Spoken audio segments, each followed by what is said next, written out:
Hello everyone, welcome to Roy's coaching classes. My name is Rishabh Kumar Roy और आज की क्लास में हम पढ़ेंगे बेसिक कॉन्सेप्ट्स ऑफ इंग्लिश। अब इसमें ऐसा नहीं है कि हम बहुत ज्यादा डीप पढ़ेंगे या केवल उतनी चीजें पढ़ेंगे जितना हमें समझने की जरूरत है और उससे जितना हमारा काम अच्छे से चल जाए। अब बेसिक कॉन्सेप्ट्स ऑफ इंग्लिश में सबसे पहली चीज जो हम पढ़ेंगे दैट इज सेंटेंस। अब क्वेश्चन होना चाहिए कि सेंटेंस की क्या जरूरत है। तो इंग्लिश में हम क्या करते हैं, मेकिंग ऑफ सेंटेंसेस करते हैं, राइट। अगर हम इंग्लिश को या तो चीजों को मगअप कर सकते हैं या चीजों को समझ के रीराइट कर सकते हैं। तो अब रीराइट करने के लिए सबसे पहली चीज जो है ना वो है सेंटेंस। अब सेंटेंस होता क्या है? सो सबके दिमाग में क्वेश्चन आ रहा होगा ग्रुप ऑफ वर्ड्स, वो तो सही चीज है, लेकिन एक सेंटेंस को बनाने के लिए हमें बस तीन बेसिक चीजें चाहिए होती हैं जिसके थ्रू हम क्या बना सकते हैं, एक सेंटेंस बना सकते हैं। तो first thing is your subject, second is your verb and the last one is your object. So एक सेंटेंस को बनाने के लिए ये तीन चीजें बेसिक रिक्वायरमेंट्स होती हैं जो हमें फुलफिल करनी होती हैं। इन तीनों को मिला के हम एक सेंटेंस बना सकते हैं। नाउ सबसे पहले समझते हैं कि एक सब्जेक्ट क्या होता है। तो सब्जेक्ट का बड़ा सिंपल सा मीनिंग है the one who is performing an action. अब अगर हिंदी में बात करें तो इसका सिंपल सा मीनिंग क्या निकलता है कि जो भी व्यक्ति या कोई भी चीज जो काम कर रही है उसको हम बोलते हैं सब्जेक्ट। एग्जाम्पल के लिए अगर मैं कहूं, जैसे मैंने बोला I am teaching English, right, तो यहां पर काम कौन कर रहा है? आई। अगर इसी सेंटेंस को थोड़ा चेंज कर दें, Rishabh sir is teaching English, तो यहां काम कौन कर रहा है, एक्शन कौन कर रहा है? ऋषभ सर कर रहे हैं। तो ऋषभ सर आपके क्या हो जाएंगे? सब्जेक्ट हो जाएंगे। The one who is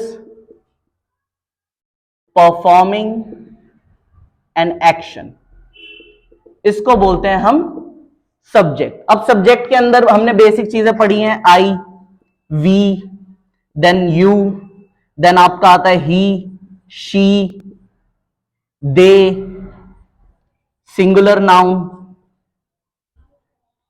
singular and plural noun, then आपका आता है it. So I, we, you, ये तो हम सबको पता है। तो आई और वी क्या होता है? ये हमारा होता है फर्स्ट पर्सन सब्जेक्ट। क्या होता है हमारा? First person subject.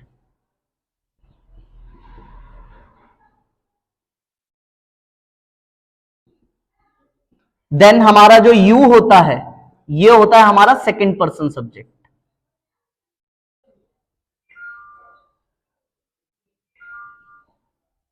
नाउ ये जो हमारा दिस बचा हुआ रेस्ट ऑफ द पोर्शन है इसको बोलते हैं हम थर्ड पर्सन सब्जेक्ट।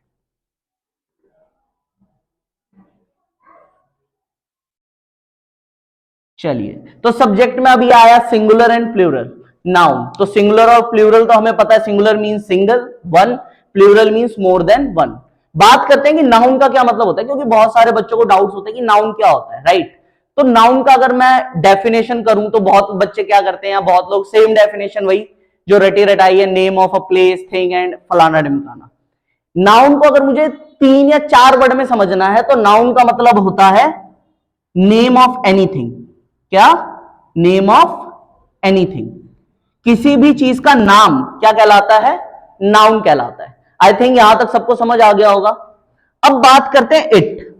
ये इट किसके लिए यूज होता है? देखो, I, we, you, they, he, she, singular and plural noun, ये तो यूज हो गए ह्यूमंस के लिए, जो हमने प्रोनाउंस बनाए ह्यूमन के लिए, राइट। बट इट अब किसके लिए यूज होगा? तो इट आपका यूज होता है एनिमल्स के लिए। भाई अगर मैं एनिमल्स की बात करूंगा तो उनके लिए भी कोई प्रोनाउन चाहिए, तो हमने बनाया इट। जब भी मैं टाइम की बात करूंगा तो टाइम के लिए भी क्या यूज करूंगा? इट। जब भी मैं किसी वेदर की बात करूंगा या आपके किसी सीजन की बात करूंगा तब भी क्या यूज करूंगा? इट यूज करूंगा। जैसे हम बोलते हैं इट्स रेनिंग आउटसाइड, तो हमने सीजन या किसी भी पर्टिकुलर क्लाइमेट वेदर कंडीशन के लिए क्या यूज किया? इट यूज किया। हमने बोला इट्स 9 o'clock, तो यहां हमने टाइम की बात की तो टाइम के लिए भी क्या यूज किया? इट यूज किया। तो आई होप आपको सब्जेक्ट क्या होता है क्लियर हो गया होगा। 1 मिनट आप देख सकते हैं। Okay fine, let's move on to object. Object क्या होता है? तो ऑब्जेक्ट क्या है? जिस पे काम हो रहा है, on which an action is performed. कहने का मतलब वही पुराना एग्जांपल ले लेते हैं, Rishabh sir it's teaching English. तो ऋषभ सर जो थे वो काम कर रहे थे, इसलिए उनको डाला हमने सब्जेक्ट के ब्रैकेट में। But on the another hand जो इंग्लिश है, काम किस पे हो रहा है? इंग्लिश पे हो रहा है, तो इंग्लिश हमारा क्या हो गया? ऑब्जेक्ट। तो अगर सिंपल सी लाइन लिखनी है इसके लिए तो लिख सकते हो, on which an action is perform.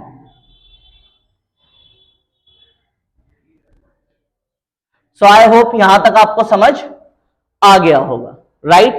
अब बात करते हैं वर्ब की। किसकी बात करते हैं? वर्ब की। तो देखो, वर्ब का अगर सिंपल मीनिंग करें तो एक्शन।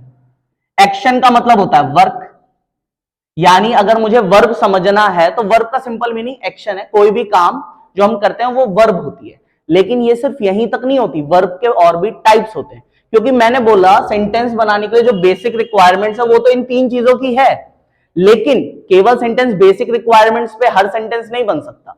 अगर मुझे किसी पर्टिकुलर टाइम की बात करनी है तो हिंदी में तो हम लोग क्या फैमिलियर है, राइट? बट इन इंग्लिश हमें टाइम को समझाने के लिए और भी बहुत सारी चीजों का यूज करना पड़ता है। जैसे राइट नाउ, अभी मैं काम कर रहा हूं, बोलते समय दिस इज हैपनिंग, सो मैं क्या बोलता हूं? Rishabh sir is teaching English. तो यहां मैंने इज टीच के साथ आईएनजी लगाया। क्यों लगाया? रीजन क्या है? क्योंकि सर ने तो बोला सब्जेक्ट वर्ब और ऑब्जेक्ट चाहिए। So it is not like that. अगर मुझे टाइम स्पेसिफिक करना है, सामने वाले को समझाने की टाइम वर्क कैसे कर रहा है, तब मुझे वर्ब की टाइप्स को भी समझना पड़ेगा। तो इनके बीच में एक चीज और आती है जिसको हम बोलते हैं हेल्पिंग वर्ब। क्या बोलते हैं? Helping verb. तो अब समझते हैं भाई वर्ब की टाइप्स। एक आपका helping verb and another one is your main verb.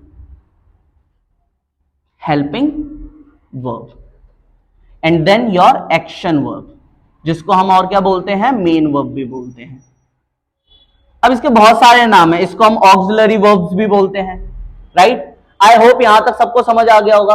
तो अब हेल्पिंग वर्ब को हम 2 में डिवाइड करते हैं समझने के लिए। कितने पार्ट्स में? 2 पार्ट्स में, राइट?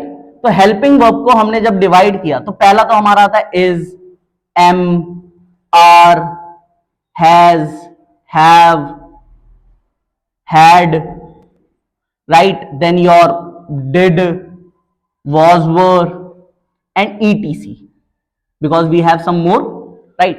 तो अब ये टाइप ऑफ हेल्पिंग वर्ब जो मैंने लिखा, ये काम क्या करते हैं? ये जो काम करते हैं, ये आपको बताते हैं स्पेसिफिक टाइम के बारे में। It means these type of these words helps you और हेल्प द सेंटेंस और enhance the meaning of the sentence, right? कि ये सेंटेंस का जो मीनिंग है उसको बढ़ा देते हैं। तो ये वर्ड्स तो ये काम करते हैं। क्यों? क्योंकि is, am, are, has, have ये हमारा बता देता है कि अगर हमने इन वर्ड्स को यूज किया है इट मींस कि हम प्रेजेंट की बात कर रहे हैं। अगर हमने इन वर्ड्स का यूज किया है इट मींस कि हम हैड की बात कर रहे हैं। वहीं अगर हम बात लगा दें विल बी, शैल बी, तो हमें पता लग जाता है कि हम किसकी बात कर रहे हैं? फ्यूचर की बात कर रहे हैं, राइट? यहां तक सब कुछ क्लियर। अब मूव करते हैं अनदर टाइप। अनदर टाइप हमारा होता है मॉडल्स वर्ब, राइट? क्या होता है? Modals verb. Some of them also used to call models, right? But the correct pronunciation of it is modals. अब मॉडल्स की क्या जरूरत है? देखो, हमने टाइम के बारे में बताया, but one thing still we are missing it is our emotions. और इमोशंस को एक्सप्रेस करने के लिए देन हमने बनाया मॉडल्स। अब इमोशन कैसे? जैसे अगर मान लो मुझे किसी को ऑर्डर देना है, right? So I can use models. अब जैसे हम बड़ा सिंपल सा एग्जांपल लेते हैं, जब भी आप किसी क्लासरूम में एंटर करते हो, so what you use to call? You need to take a permission from the teacher. तो परमिशन लेते वक्त आप क्या बोलते हो? Sir may I come in, ma'am may I come in. तो ये मे क्यों लगाया? Because we can use the word can also, लेकिन हमने सिर्फ मे लगाया। उसका रीजन क्या है? सोचो, take your time, video pause कर लो, सोचो कि मे ही क्यों लगाया, right? Now the question is कि जब भी मैं किसी हायर अथॉरिटी से बात कर रहा हूं, right?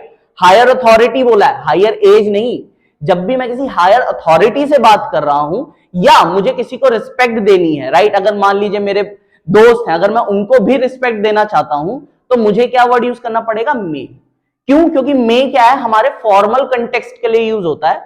On the another hand can हमारा इनफॉर्मल कंटेक्स्ट के लिए यूज होता है। तो आई होप इतनी सी बात समझ आ गई होगी आपको।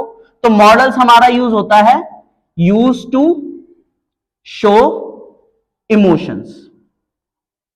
तो इनके अंदर हम पढ़ते हैं आपका can, may, might, must and many more, right.